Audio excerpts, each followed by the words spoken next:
ফেব্রুয়ারিতে নির্বাচন নিয়ে কোনো ধরনের অনিশ্চয়তা নেই বলে আবারও জানিয়েছেন প্রধান উপদেষ্টার প্রেস সচিব শফিকুল আলম। আসন্ন জাতীয় সংসদ নির্বাচন ঐতিহাসিক হবে বলে আশাবাদ ব্যক্ত করেন তিনি। এটিএন বাংলা জনপ্রিয় আলোচনা অনুষ্ঠান ইস্পাহানি মির্জাপুর শুভ রাত্রিতে এসব কথা বলেন তিনি।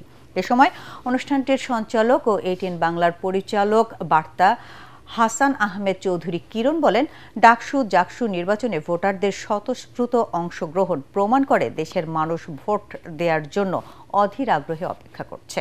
জাতীয় নির্বাচন দেরি হলে ফ্যাসিবাদের উত্থান হওয়ার আশঙ্কা রয়েছে। মিজান শাহজাহানের রিপোর্ট।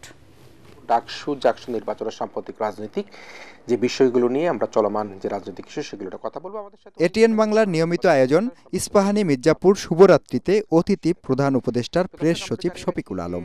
তিনি বলেন, ডাকসু জাকসুর প্রভাব 5 মাস পর হতে যাওয়া জাতীয় সংসদ নির্বাচনে পড়বে কিনা তা নিয়ে বলার সময় আসেনি। তবে নির্বাচন যে ফেব্রুয়ারিতে হবে এবং তা হবে উৎসব মুখর এ বিষয়ে কোনো সন্দেহ নেই। ইলেকশন তো করে পলিটিক্যাল পার্টিগুলো। আমরা গত 13 মাসে পলিটিক্যাল পার্টিদের যথেষ্ট ম্যাচুরিটি আমরা দেখেছি।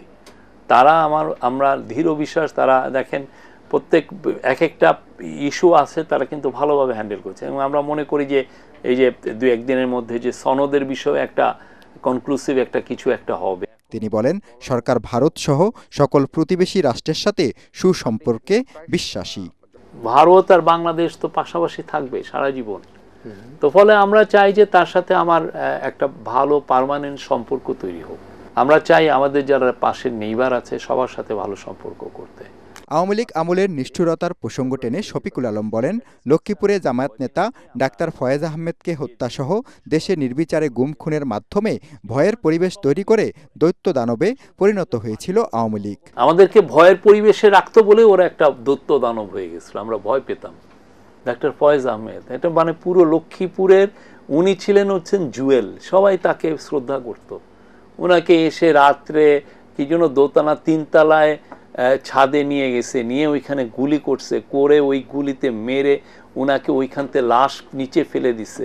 ফেলে দেওয়ার পরে আবার এসে নিচে যখন এসে আবার দেখতেছে যে উনি তখনও বেঁচে আছেন, নড়াচড়া, ওইখানে আবার গুলি করছে।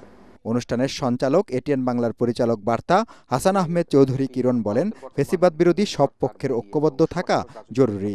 ভবিষ্যতে যারা ক্ষমতায় আসবেন, যারা সরকার গঠন করবেন, জনগণ যাদেরকে ভোট দিবেন, তারা যাতে কোনোভাবে অতীত থেকে শিক্ষা গ্রহণ করতে ভুলে না যান, তারা যাতে কোনোভাবে বাংলাদেশের এই জুলাই বিপ্লবের কথা ভুলে না যান, তারা যাতে অতি সম্প্রতি ঘটে যাওয়া নেপালের যে ঘটনা সে ঘটনা ভুলে না যান।